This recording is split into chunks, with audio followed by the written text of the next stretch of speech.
જય સ્વામિનારાયણ. આજે વાત કરવી છે દ્રઢ નિશ્ચય. અશક્ય શબ્દ મારા શબ્દકોશમાં નથી, આવું કહેનાર નેપોલિયન બોનાપાર્ટના જીવનની વાત છે. એક વખત તેમના લશ્કરની અંદર ઘણા બધા યુવાનોની જરૂર હતી.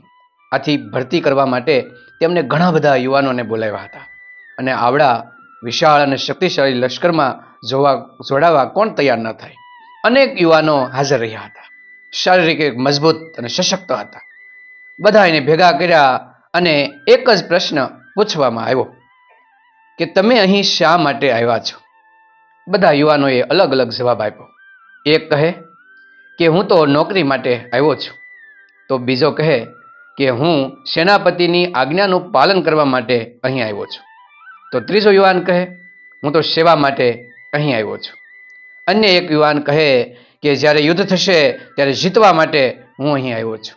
આમ બધા જ યુવાનોએ અલગ અલગ જવાબ આપ્યા.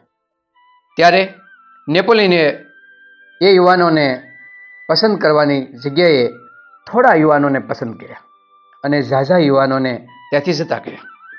આથી સેનાપતિને નવાઈ લાગી કે સમ્રાટે આવું શા માટે કર્યું છે?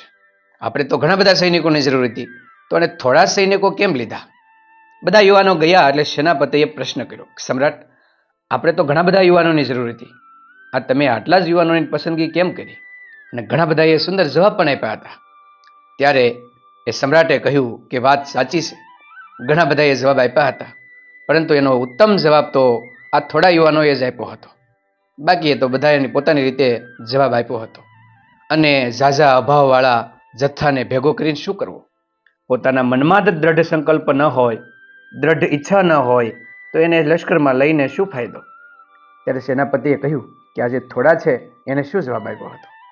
ત્યારે નેપોલિયને કહ્યું કે એને કહ્યું હતું કે અમે જીતવા માટે આવ્યા છીએ. બસ એનો એક જ જવાબ હતો કે અમે જીતવા આવ્યા છીએ. આવો દ્રઢ નિશ્ચય એની પાસે હતો. એ સરસ લડી શકે અને દુશ્મનોને મારી શકે. બાકી શક્તિહીન કે જેમને દ્રઢ નિશ્ચય નથી, એ વ્યક્તિની પસંદગી કરીને શું ફાયદો? આપણે યુદ્ધ જીતી ન શકીએ. આમ કહી નેપોલિયને એ થોડા જ યુવાનોની પસંદગી કરી અને પોતાના લશ્કરની અંદર સામેલ કર્યા. બીજા બધા યુવાનો ઘરે ગયા. આમ દ્રઢ ઈચ્છા શક્તિ, દ્રઢ નિશ્ચય માણસના જીવનની અંદર પ્રગતિના એ દ્વાર ખોલી શકતા હોય છે. અને ત્યારે જ એનું લશ્કર વિશ્વના અનેક દેશોને જીતી શક્યું હતું. કારણ કે બધાની અંદર એક જ સંકલ્પ હતો કે અમે જીતી શકશું. I can do. આમ પોતાની ભાવના જ એવી હતી કે હું કરી શકીશ અને એને કરી બતાવ્યું. એટલે જ નેપોલિયનને આજે પણ લોકો યાદ કરે છે.